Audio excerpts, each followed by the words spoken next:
ಮಾತನಾಡುತ್ತಾರೆ ರುದ್ರಮ್ಮ ಸಂಕಪ್ಪ ಗಿಟ್ಟಕೋಳ್.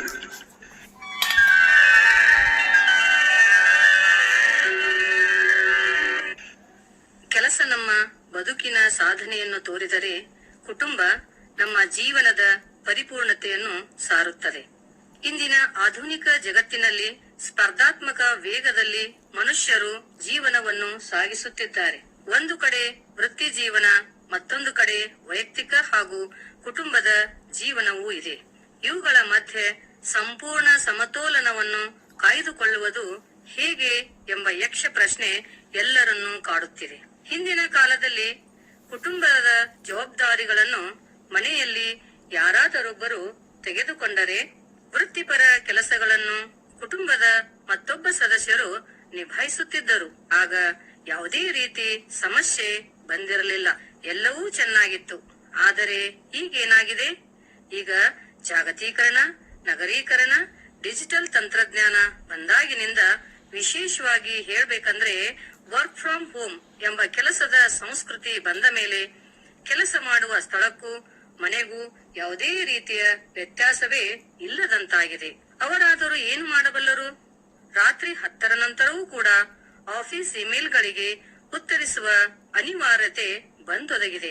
ವೃತ್ತಿಪರ ಯಶಸ್ಸಿನ ಹಿಂದೆ ಓಡುವ ಭರಾಟೆಯಲ್ಲಿ ಕುಟುಂಬದ ಜೊತೆಗೆ ಕಳೆಯುವ ಅಮೂಲ್ಯ ಸಮಯದಿಂದ ವಂಚಿತರಾಗಿರುವುದು ಕಟು ಸತ್ಯದ ಮಾತಾಗಿದೆ.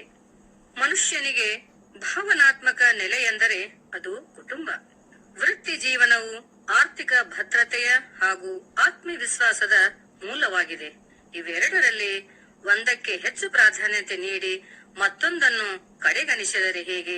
ಜೀವನದಲ್ಲಿ ಸಮತೋಲನದ ತೃಪ್ತಿ ಸಿಗಲು ಸಾಧ್ಯವೇ ಇಲ್ಲ. ಹೀಗಿರುವಾಗ ವ್ಯಕ್ತಿಯು ಮಾನಸಿಕವಾಗಿ, ದೈಹಿಕವಾಗಿ ಕುಗ್ಗುತ್ತಾನೆ. ಆದ್ದರಿಂದ ಕುಟುಂಬ ಮತ್ತು ವೃತ್ತಿ ಜೀವನದ ನಡುವೆ ಆರೋಗ್ಯಕರ, ತೃಪ್ತಿಕರ ಸಮತೋಲನವನ್ನು ಹೇಗೆ ಸಾಧಿಸಬೇಕು ಎಂಬುದೇ ಇಲ್ಲಿ ಗಂಭೀರವಾಗಿ ಚರ್ಚಿಸಬೇಕಾದ ವಿಷಯವಾಗಿದೆ. ಜನರ ಸದ್ಯದ ಬದುಕನ್ನು ಸೂಕ್ಷ್ಮವಾಗಿ ಗಮನಿಸಿದರೆ ನಮಗೆಲ್ಲ ಅರ್ಥವಾಗುವುದು. ಜನರಿಗೆ ಎಲ್ಲವೂ ಇದೆ, ಆದರೆ ಕೇವಲ ನೆಮ್ಮದಿ ಮಾತ್ರ ಇಲ್ಲ. ತಂತ್ರಜ್ಞಾನವು ನಮ್ಮ ಕೆಲಸವನ್ನು ಸುಲಭಗೊಳಿಸಿದೆ ನಿಜ, ಆದರೆ ಅದೇ ತಂತ್ರಜ್ಞಾನವು ನಮ್ಮ ಖಾಸಗಿ ಸಮಯವನ್ನು ಕಸಿದುಕೊಂಡಿದೆ. ಸ್ಮಾರ್ಟ್ ಫೋನ್ಗಳು ನಮ್ಮನ್ನು ಆಫೀಸಿನೊಂದಿಗೆ 24 ಗಂಟೆಯೂ ಬೆರೆಯುವಂತೆ ಮಾಡಿದೆ. ಆದ್ದರಿಂದ ನಾವೆಲ್ಲ ಕುಟುಂಬಕ್ಕಿಂತ ಹೆಚ್ಚಿನ ಸಮಯವನ್ನು ತಂತ್ರಜ್ಞಾನಕ್ಕೆ ನೀಡುತ್ತಿದ್ದೇವೆ. ಹೀಗಿರುವಾಗ ಆಫೀಸ್ಗಳಲ್ಲಿ ಕೊಟ್ಟ ಕೆಲಸ ಮುಗಿಸುವ ಒತ್ತಡ, ಮೇಲಾಧಿಕಾರಿಗಳ ನಿರೀಕ್ಷೆಗಳು ಮತ್ತು ಮನೆಯಲ್ಲಿ ಮಕ್ಕಳ ವಿದ್ಯಾಭ್ಯಾಸದ ಕಡೆಗೆ ಗಮನ ಹರಿಸುವುದು ಹಾಗೂ ಪೋಷಕರ ಆರೈಕೆ, ದೈನಂದಿನ ಜವಾಬ್ದಾರಿಗಳು ಹೀಗೆ ವ್ಯಕ್ತಿಯನ್ನು ಅಕ್ಷರಶಃ ಒತ್ತಡದಲ್ಲಿ ಸಿಲುಕಿಸುತ್ತಿವೆ. ಹೀಗಿರುವಾಗ ಸಮಯದ ಅಭಾವ ಒಂದು ಕಡೆ, ನನಗೆ ಸಮಯವೇ ಸಿಗುತ್ತಿಲ್ಲ ಎಂಬುದು ಇಂದಿನ ಪ್ರತಿಯೊಬ್ಬ ವ್ಯಕ್ತಿಯ ಬಾಯಿಯಲ್ಲಿ ಸಾಮಾನ್ಯವಾಗಿ ಕೇಳಿ ಬರುವ ಸಂಗತಿಯಾಗಿದೆ. ಬೆಳಿಗ್ಗೆ ಎದ್ದಾಗಿನಿಂದ ಹಿಡಿದು ರಾತ್ರಿ ಮಲಗುವವರೆಗೂ ಓಟದ ಬದುಕಾಗಿದೆ. ಈ ಓಟದಲ್ಲಿ ಪತಿ ಪತ್ನಿ ಇಬ್ಬರೂ ಪರಸ್ಪರ ಮಾತನಾಡಲು ಸಹ ಸಮಯವಿಲ್ಲದಂತಾಗಿದೆ. ಮಕ್ಕಳ ಜೊತೆಗೆ ಮತ್ತು ವೃದ್ಧ ಪೋಷಕರ ಜೊತೆಗೆ ಅವರ ಆರೋಗ್ಯ ವಿಚಾರಿಸಲು ಕೂಡ ಸಮಯವಿಲ್ಲದಂತಾಗಿದೆ. ಈ ಸಮಯದಲ್ಲಿ ಒಂದು ಉದಾಹರಣೆಯನ್ನು ನಾವು ನೆನಪಿಸಿಕೊಳ್ಬಹುದು. ಆಕಾಶ ಎಂಬ ಒಬ್ಬ ವ್ಯಕ್ತಿ ಒಂದು ಕಂಪನಿಯಲ್ಲಿ ಉನ್ನತ ಹುದ್ದೆಯಲ್ಲಿ ಕೆಲಸ ಮಾಡುತ್ತಿದ್ದ. ವೃತ್ತಿಯಲ್ಲಿ ಮಹಾನ್ ಯಶಸ್ಸು ಹಾಗೂ ದೊಡ್ಡ ಸಂಬಳ, ಆದರೆ ಕೇವಲ ಆಫೀಸಿಗೆ ಸೀಮಿತವಾಗಿತ್ತು ಆತನ ಕೆಲಸ. ಅವನು ಪ್ರತಿನಿತ್ಯ ಕಚೇರಿಗೆ ಹೋಗುವಾಗ ಮಕ್ಕಳು ಇನ್ನೂ ಮಲಗಿರುತ್ತಿದ್ದರು. ಹಾಗೆ ರಾತ್ರಿ ಮನೆಗೆ ಬರುವಾಗ ಕೂಡ ತುಂಬಾ ರಾತ್ರಿ ಆಗಿರೋದ್ರಿಂದ ಆಗಲೂ ಕೂಡ ಅವರು ಬರುವ ವೇಳೆಗೆ ಮಕ್ಕಳು ಮಲಗಿರುತ್ತಿದ್ದರು. ಹೀಗೆ ಬಹಳಷ್ಟು ದಿನಗಳು ಕಳೆದ ನಂತರ ಆತನ ಮಗ ಬೆಳೆದು ದೊಡ್ಡವನಾದ ನಂತರ, ನನಗೆ ಅಪ್ಪನ ಹಣ ಬೇಕಾಗಿಲ್ಲ, ಆದರೆ ಅಪ್ಪನ ಸಮಯ ಬೇಕಾಗಿತ್ತು ಎಂದು ಹೇಳಿದಾಗ ಆಕಾಶ್ಗೆ ತಾನು ಇಲ್ಲಿಯವರೆಗೆ ಕಳೆದುಕೊಂಡ ಕೌಟುಂಬಿಕ ಸುಖದ ಅರಿವಾಗುತ್ತದೆ. ಆದರೆ ಏನು ಮಾಡುವುದು? ಅಲ್ಲಿಗೆ ಕಾಲ ಮಿಂಚಿ ಹೋಗಿರುತ್ತದೆ.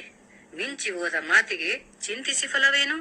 ಇನ್ನೊಂದು ಕಡೆ ಇದೇ ರೀತಿ ಒಂದು ಉದಾಹರಣೆಯನ್ನ ನೋಡಿದಾಗ, ರಾಣಿ ಎಂಬುವರು ಬ್ಯಾಂಕಿನಲ್ಲಿ ಅಧಿಕಾರಿ ಕೆಲಸದಲ್ಲಿದ್ದರು. ಇವರಿಗೆ ಇಬ್ಬರು ಮಕ್ಕಳು. ತಮ್ಮ ಕಚೇರಿಯಲ್ಲಿ ಕೆಲಸದ ಸಮಯದಲ್ಲಿ ಸಂಪೂರ್ಣವಾಗಿ ಅತ್ಯಂತ ಶ್ರದ್ಧೆಯಿಂದ ಕೆಲಸ ಮಾಡುವುದು ಹಾಗೂ ಸಂಜೆ 6 ಗಂಟೆಯ ನಂತರ ಮನೆಯಲ್ಲಿ ಮಕ್ಕಳ ಜೊತೆಗೆ ಹೋಂವರ್ಕ್ ಮಾಡಿಸುವುದು ಹಾಗೂ ಸಂಜೆ ಅಡಿಗೆ ಮಾಡಿ ಗಂಡ ಮಕ್ಕಳು ಎಲ್ಲರೂ ಒಟ್ಟಿಗೆ ಸೇರಿ ಊಟ ಮಾಡುವುದು ಹಾಗೂ ವಾರದ ಕೊನೆಗೆ ಕುಟುಂಬದೊಂದಿಗೆ ಹೊರಗಡೆ ಹೋಗುವುದನ್ನು ಕಟ್ಟುನಿಟ್ಟಾಗಿ ನಿಭಾಯಿಸುತ್ತಾರೆ. ಈಗ ಅವರು ವೃತ್ತಿಯಲ್ಲಿಯೂ ಯಶಸ್ವಿಯಾಗಿದ್ದಾರೆ ಮತ್ತು ಉತ್ತಮ ತಾಯಿಯಾಗಿಯೂ ತಮ್ಮ ಕರ್ತವ್ಯವನ್ನು ನಿರ್ವಹಿಸುತ್ತಿದ್ದಾರೆ. ಇದೇ ನಿಜವಾದ ಯಶಸ್ವಿ ಸಮತೋಲನ. ಈ ಎರಡೂ ಉದಾಹರಣೆಗಳು ನಮಗೆ ಸ್ಪಷ್ಟವಾಗಿ ತಿಳಿಸುವುದೇನೆಂದರೆ, ಯಶಸ್ಸು ಕೇವಲ ಬ್ಯಾಂಕ್ ಬ್ಯಾಲೆನ್ಸ್ ಅಲ್ಲ, ಕುಟುಂಬದ ನಗುವು ಕೂಡ ಅದರ ಒಂದು ಭಾಗವಾಗಿದೆ. ಕುಟುಂಬ ಮತ್ತು ವೃತ್ತಿಯ ನಡುವೆ ಸಮತೋಲನ ಸಾಧಿಸಲು ಪ್ರಮುಖ ಮಾರ್ಗಗಳನ್ನು ಕಂಡುಕೊಳ್ಳಬೇಕು. ಅತ್ಯಂತ ಕಷ್ಟಕರವಾದ ಸಮತೋಲನವನ್ನು ಕಾಪಾಡಿಕೊಳ್ಳಲು ಕೆಲವು ಪ್ರಾಯೋಗಿಕ ಹಾಗೂ ಪರಿಣಾಮಕಾರಿ ಹೆಜ್ಜೆಗಳನ್ನು ಕೂಡ ನಾವು ಇಡುವುದನ್ನು ಅಗತ್ಯವಾಗಿ ನಾವು ಪಾಲಿಸಬೇಕಾಗಿದೆ. ಮೊದಲನೆಯದಾಗಿ ನೋಡುವುದಾದರೆ, ಈಗ ಕಚೇರಿ ಸಮಯದಲ್ಲಿ ವೈಯಕ್ತಿಕ ಕೆಲಸ ಬೇಡ, ಹಾಗೆ ಮನೆಯಲ್ಲಿ ಕಚೇರಿ ಕೆಲಸ ಬೇಡ. ಅಂದ್ರೆ ಮನೆಯ ಕೆಲಸವನ್ನ ಮನೆಯಲ್ಲೇ ನಿಭಾಯಿಸುವುದು, ಕಚೇರಿ ಕೆಲಸವನ್ನ ಕಚೇರಿಯಲ್ಲಿ ನಿಭಾಯಿಸುವುದು. ಹಾಗಾದಾಗ ಮಾತ್ರ ನಾವು ಈ ಸಮತೋಲನದ ಕಡೆಗೆ ಗಮನ ಹರಿಸಿದಂತಾಗುತ್ತದೆ. ಪ್ರಮುಖ ಕೆಲಸಗಳಿಗೆ ಮುಂಚಿತವಾಗಿ ಆದ್ಯತೆಯನ್ನ ನೀಡುವುದು, ಅಂದ್ರೆ ಯಾವುದು ಇಂಪಾರ್ಟೆಂಟ್ ಇರುತ್ತೋ ಆ ಕೆಲಸವನ್ನು ಮೊದಲು ಮಾಡಿ ಮುಗಿಸಿದಾಗ ಅದು ಸಾಧ್ಯವಾಗುವುದು. ಮತ್ತೊಂದು, ಅತಿಯಾದ ಜವಾಬ್ದಾರಿಗಳನ್ನು ನಮ್ಮಿಂದ ಎಷ್ಟು ಸಾಧ್ಯವೋ ಅಷ್ಟನ್ನು ಮಾಡಲು ಮಾತ್ರ ನಾವು ಒಪ್ಪಿಕೊಳ್ಳಬೇಕು. ನಾವು ಮಾಡುತ್ತೇವೆ ಅಂದ ತಕ್ಷಣ ಎಲ್ಲ ಕೆಲಸವನ್ನು ಒಪ್ಪಿಕೊಂಡು ನಾವು ಒತ್ತಡಕ್ಕೀಡಾಗುವುದು ಒಳ್ಳೆಯದಲ್ಲ. ಹಾಗೂ ಯೋಗ, ಧ್ಯಾನ, ನಿದ್ರೆ ಮತ್ತು ಸ್ವಯಂ ಕಾಳಜಿಯ ಬಗ್ಗೆ ಸಮಯವನ್ನು ಮೀಸಲಿಡುವುದನ್ನು ಮರೆಯಬಾರದು. ಅಂದರೆ ದೈಹಿಕ ಮತ್ತು ಮಾನಸಿಕ ಆರೋಗ್ಯದ ಕಡೆಗೆ ಗಮನ ಹರಿಸಬೇಕು. ಸಂಜೆ ಮನೆಗೆ ಬಂದ ನಂತರ ಕಚೇರಿಯ ಇಮೇಲ್, ವಾಟ್ಸಪ್ ಸಂದೇಶಗಳನ್ನ ನೋಡುವುದನ್ನು ಆದಷ್ಟು ಕಡಿಮೆ ಮಾಡಬೇಕು. ಅದರಂತೆ ಕುಟುಂಬದೊಂದಿಗೆ ಇರುವಾಗ ಮೊಬೈಲ್ ಫೋನ್ ದೂರ ಇಡುವುದು ಅತ್ಯಂತ ಮುಖ್ಯ. ಎಲ್ಲಾ ಕೆಲಸಗಳನ್ನು ಒಟ್ಟಿಗೆ ಮಾಡಲು ಸಾಧ್ಯವಿಲ್ಲ. ಯಾವುದು ತುರ್ತು, ಯಾವುದು ಗಂಭೀರ ಎಂಬುದನ್ನು ಆಲೋಚಿಸಿ ನಾವು ಮುಂದುವರಿಯಬೇಕಾಗುತ್ತದೆ. ಹಾಗೆ ಇಂಪಾರ್ಟೆಂಟ್ ಇರುವ ಕೆಲಸವನ್ನು ಮಾತ್ರ ಮೊದಲು ಮಾಡಿ ಮುಗಿಸಬೇಕು. ಅದು ಮನೆಯೇ ಆಗಿರಬಹುದು ಅಥವಾ ಕಚೇರಿಯೇ ಆಗಿರಬಹುದು. ಐಸೆನ್ ಹೋವರ್ ಮ್ಯಾಟ್ರಿಕ್ಸ್ ರವರಂತಹ ತತ್ವಗಳನ್ನ ಬಳಸಿ ಸಮಯವನ್ನು ನಾವು ವಿಂಗಡಿಸಿಕೊಳ್ಳುವುದು ಬಹಳ ಉತ್ತಮ. ಅವರ ತತ್ವಗಳನ್ನು ಕೂಡ ಪಾಲಿಸುವುದು ಕೂಡ ಅತ್ಯಂತ ಪರಿಣಾಮಕಾರಿ.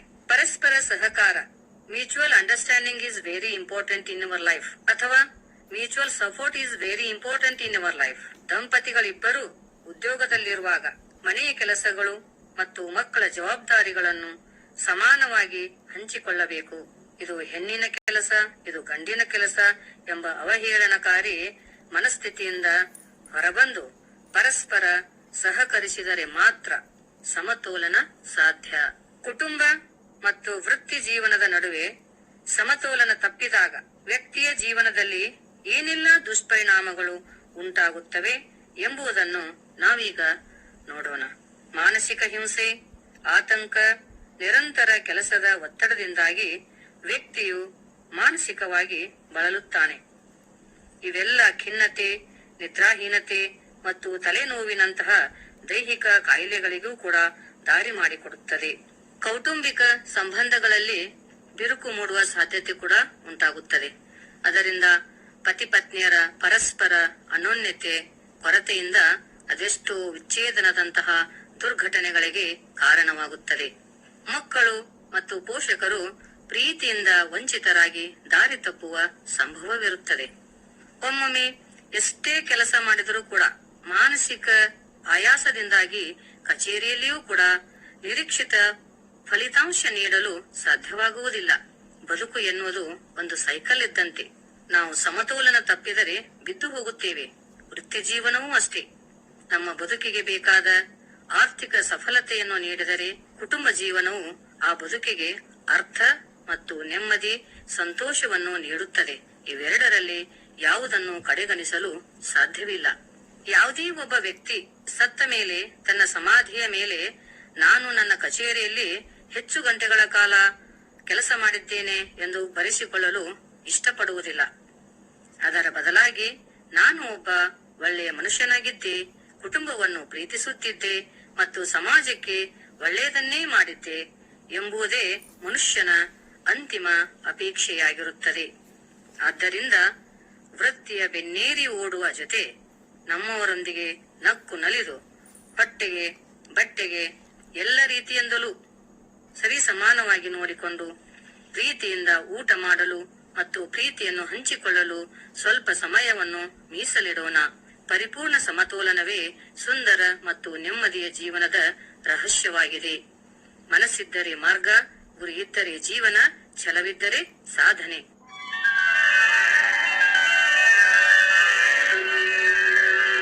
ಇದುವರೆಗೆ ಮಹಿಳೆ ಮತ್ತು ವೃತ್ತಿಪರ ಜೀವನ ಮಾತನಾಡಿದವರು ರುದ್ರಪ್ಪ ಸಂಕಪ್ಪ ಗಿಡ್ಡಕೋಳ್. ಸಂಕಲನ ಸವಿತಾ ದೇಶಮುಖ್. ಕಾರ್ಯಕ್ರಮದ ನಿರ್ವಹಣೆ ಬಿ ಸೀತಣ್ಣ. ರಾಜ್ಯವ್ಯಾಪಿ ಪ್ರಸಾರವಾದ ಈ ಕಾರ್ಯಕ್ರಮವು ಆಕಾಶವಾಣಿ ವಿಜಯಪುರ ಕೇಂದ್ರದ ಕೊಡುಗೆ.